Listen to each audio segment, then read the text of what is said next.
चलो बच्चों, let's read the question. If Hund's rule is violate, then which of the following species is diamagnetic?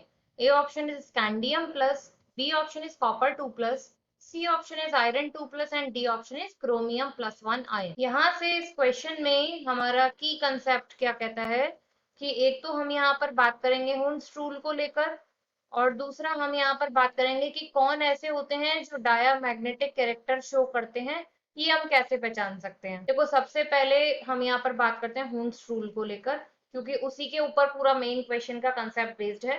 हुंस rule क्या कहता है कि इलेक्ट्रॉन्स की पेयरिंग तभी स्टार्ट होती है जबकि आपका जो हर एक ऑर्बिटल है वो कैसा हो जाए, वहां से हाफ फिल्ड हो जाए।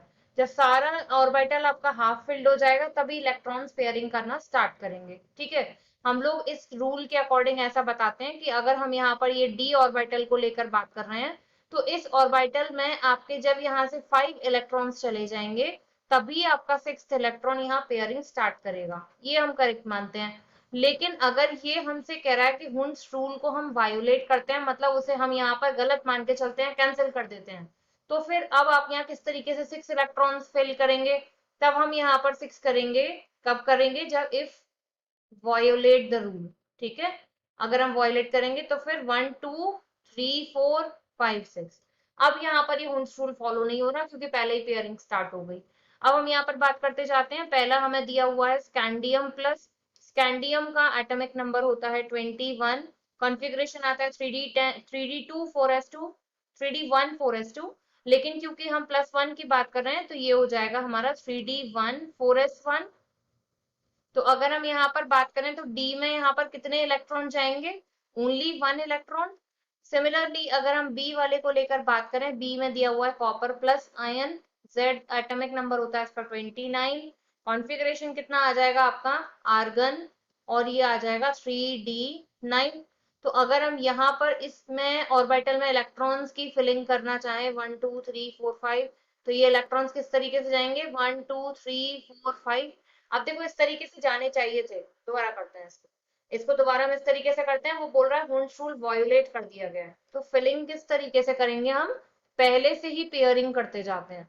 तो पहले से पेयरिंग करने का मतलब है 1 2 3 4 5 6 7 8, और ये इलेक्ट्रॉन यहाँ जाएंगे। तो ऐसे में ये हमारा कैसा था? पैरामैग्नेटिक, क्योंकि अनपेयर्ड इलेक्ट्रॉन दिख रहे हैं। ये भी हमारा कैसा हो जाएगा? पैरामैग्नेटिक, क्योंकि यहाँ पर क्या हुआ है? यहाँ भी एक ही इलेक्ट्रॉन बचा हुआ है। अगर सारे इलेक्ट्रॉन पेयरिंग कर लेते तो डाया हो जाता। अब यहाँ पर बात करते हैं Fe+2 को लेकर।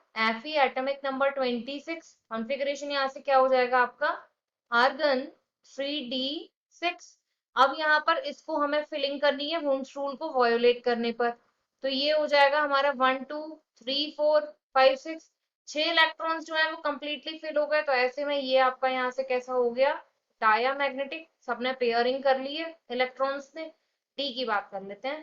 डी में हमसे कह रहा है Cr+1। Cr एटॉमिक नंबर होता है 24, और क्रोमियम प्लस का जो यहाँ पर कॉन्फ़िगरेशन हो जाएगा वो होगा ए, यानी आर्गन 3d5। तो अब यहाँ पर इसकी फिलिंग करके देख लेते हैं। तो ये फिलिंग हो जाएगी हमारी 1 2 3 4 एंड 5। एक इलेक्ट्रॉन अनपेयर्ड रह गया, तो ये भी कैसा हो गया हमारा यहाँ से? पैरामैग्नेटिक। क्वेश्चन में क्या मांगा गया था कि इनमें से कौन सा डायामैग्नेटिक होगा? तो Fe+2 हमारा डायामैग्नेटिक हो जाएगा। C is the right answer. I hope you understood well. Thank you.